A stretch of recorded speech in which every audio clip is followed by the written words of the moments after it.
En este video entonces explicaremos las dos características que nos hacen falta para poder determinar si una sustancia se encuentra como líquido, sólido o gaseoso. Revisaremos rápidamente las dos características que vimos en el video anterior y explicaremos la tercera. Entonces, recordemos que veíamos la forma, decíamos que los sólidos tienen forma definida, mientras que en los líquidos y en los gases la forma depende del recipiente donde están contenidos. Los líquidos y los gases se diferencian porque en los líquidos se forma una marca de nivel o una interfaz que nos indica hasta dónde llega el líquido, mientras que en los gases esta interfaz es inexistente. También vimos qué pasaba con el volumen, vimos que los sólidos y los líquidos tienen volumen definido, veíamos la diferencia entre volumen y forma, que son dos cosas distintas. En el caso de los gases también entonces veíamos que los gases van a tener tendencia a ocupar todo el volumen que tenga disponible. Casi siempre pues va a ser un recipiente, por recipiente podemos entender un envase o una habitación o un tanque, pero entonces los gases van a tener tendencia a ocupar todo el volumen que haya a su disposición. Veremos ahora qué pasa con el volumen, pero cuando aplicamos una fuerza, ¿listo? Cuando estábamos mirando la característica anterior del volumen definido o si no era definido, era en ausencia de la aplicación de una fuerza. Mientras que para la tercera característica sí vamos a hacer el análisis, pero mirando qué pasa con el volumen cuando yo le aplico una fuerza a la sustancia. Entonces, cuando yo le aplico una fuerza a un sólido, el sólido no se va a poder comprimir. Es posible que el sólido se rompa, se fracture, se quiebre, pero no voy a hacer que ocupe un menor volumen, no lo puedo comprimir. Para el caso de los líquidos, vamos a encontrar que si yo aplico una fuerza, lo puedo comprimir ligeramente, un poco, muy poquito. Mientras que en los gases, si yo aplico una fuerza sobre un gas, vamos a encontrar que este sí puede reducir su volumen de forma significativa. Entonces decimos que se comprime de forma notable o de forma significativa. Vamos a ver las ilustraciones para que quede más claro. Para saber si una sustancia es compresible o no, es útil imaginarse el siguiente experimento. Supongamos que tenemos una jeringa y que dentro de la jeringa tenemos ya sea un sólido, un líquido o un gas. Vamos a suponer que voy a hacer fuerza sobre el émbolo de la jeringa tratando de bajar el émbolo, pero manteniendo a la vez el orificio de salida de la jeringa tapado con un dedo. ¿Listo? Ese es el experimento que nos vamos a imaginar. Entonces, si lo que yo tengo dentro de la jeringa es un sólido, yo voy a encontrar que por más fuerza que le haga el émbolo de la jeringa, no voy a lograr que ese sólido ocupe un menor volumen. Entonces, por eso decimos que los sólidos no se pueden comprimir, porque al hacer esta fuerza, tratando de reducir el volumen que ocupan, es imposible. ¿Listo? Aquí es importante que tengamos en cuenta de que sí, es posible que el sólido que yo tenga acá se rompa, se quiebre, sí, pero lo que no va a ocurrir es que vaya a ocupar un menor volumen. Hay una excepción importante y son las esponjillas o todos aquellos sólidos que pueden tener aire en su interior. Ya ahorita vamos a mirar un ejemplo de este caso. En el caso de un líquido, entonces vamos a suponer que la misma experiencia anterior y lo que vamos a encontrar es que en el líquido sí podemos bajar el émbolo cuando hacemos fuerza, pero podemos bajar el émbolo muy poquitico. Entonces por eso decimos que los sólidos sí se pueden comprimir, pero se pueden comprimir muy poco. En el caso de los gases pasa todo lo contrario. Cuando yo tengo un gas y mantengo el orificio de salida de la jeringa tapado y bajo el émbolo, voy a encontrar que sí puedo bajar el émbolo de una manera muy significativa. Entonces por eso decimos que los gases sí se comprimen mucho, son muy compresibles. Vamos a revisar ahora el ejemplo de las esponjillas.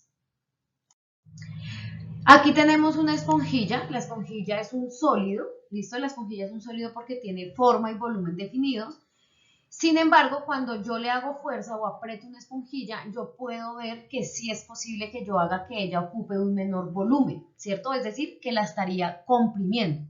Pero de acuerdo a lo que vimos anteriormente, los sólidos no se pueden comprimir. Entonces vamos a explicar por qué, a pesar de que la esponjilla es un sólido, puede ser comprimida.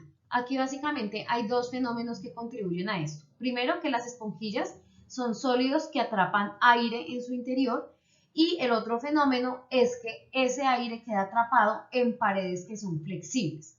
Entonces, en realidad, cuando yo hago fuerza sobre la esponjilla, No es que esté logrando comprimir la esponjilla como tal, sino que lo que estoy haciendo es que estoy sacando el aire que hay dentro de la esponjilla.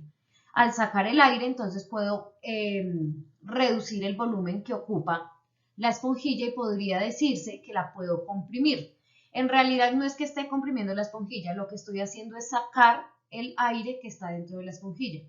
Como el aire sí es un gas, él sí se va a desplazar y se va a dejar comprimir. Pero en realidad no es que estemos comprimiendo la esponjilla, estamos sacando el aire que hay dentro de la estructura de la esponjilla.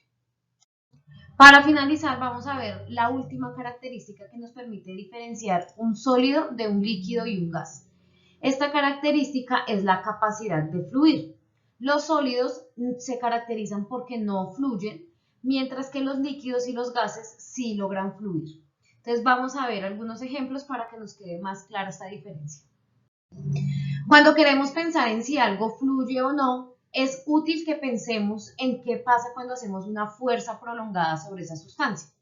Por ejemplo, aquí en la imagen, cuando estamos virtiendo el contenido que hay en la botella al vaso, aquí se está ejerciendo una fuerza, ¿sí?, que viene dada por la fuerza de gravedad, que es el peso, y esto es lo que hace que el agua fluya de la botella hacia el vaso. Aquí también en el ejemplo del perrito, supongamos que tenemos la superficie de la piscina y ponemos el perrito sobre el agua. El perrito le está haciendo una fuerza prolongada, nuevamente es el peso, una fuerza prolongada sobre la superficie del agua, y esa fuerza prolongada es lo que hace que el agua empiece a fluir.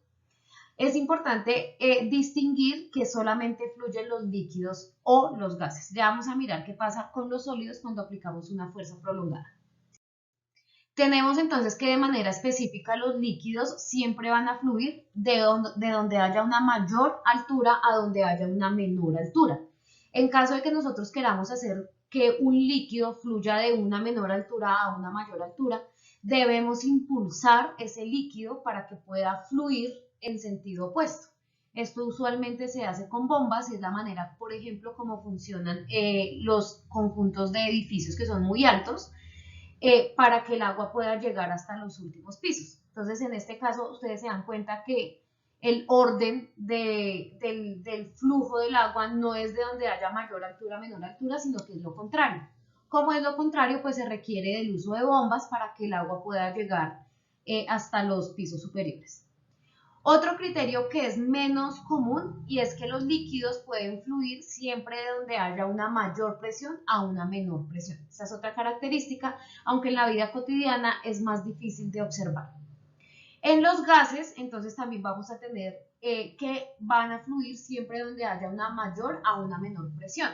En los gases, la altura no afecta de manera considerable el flujo. Entonces, siempre los gases van a fluir de donde haya una mayor presión a donde haya una menor presión. Ahora veremos qué pasa con los sólidos cuando se ejerce una fuerza prolongada. Cuando yo ejerzo una fuerza prolongada sobre un sólido, el sólido no va a empezar a fluir. Lo que va a pasar con el sólido puede ser alguno de los fenómenos que tenemos aquí, que se estire, como en el caso de la plastilina, por ejemplo, de los sólidos que se pueden moldear. También pasa lo mismo, por ejemplo, con las masas. Las masas también, cuando yo les aplico fuerza, las puedo estirar o las puedo moldear. Hay otros sólidos que no son sólidos elásticos, sino son sólidos que son rígidos, y en estos casos pues, lo que va a pasar es que los sólidos se van a fracturar, como tenemos en el caso de acá, o se van a flectar, como tenemos en estos dos casos de acá. También podemos encontrar que el sólido se puede deformar, pero en ningún caso el sólido va a poder fluir. Para finalizar, entonces acá tenemos resumidas las preguntas que nos debemos hacer si deseamos clasificar una sustancia como un sólido, un líquido o un gas. Las dos primeras las vamos a hacer imaginando que no le estamos aplicando una fuerza a la sustancia. Estas dos preguntas son, ¿la sustancia tiene una forma definida o su forma cambia dependiendo de donde yo la ponga? La otra pregunta es, ¿el volumen o el espacio que ocupa es fijo, es definido o va a cambiar? Yo puedo hacer que ocupe un mayor o un menor volumen si lo cambio de recipiente, por ejemplo. Por último, las dos preguntas nos dicen, ¿se puede comprimir y fluye? Estas dos preguntas recordemos que debemos hacerlas o imaginarlas, ahora sí, ejerciendo una fuerza externa sobre la sustancia. Entonces, ¿puedo yo, ejerciendo una fuerza externa, hacer que el volumen o el espacio que ocupa esa sustancia disminuya, es decir, se puede comprimir. De la misma manera, si le aplico una fuerza prolongada a esa sustancia, va a empezar a fluir, o por el contrario se va a romper, se va a quebrar, se va a dejar moldear. Entonces, estas 4 preguntas nos pueden ayudar a responder la pregunta que hicimos inicialmente en el video, y es si la crema de dientes es un sólido, un líquido o un gas. Eso es todo por ahora. Muchas gracias. Chao.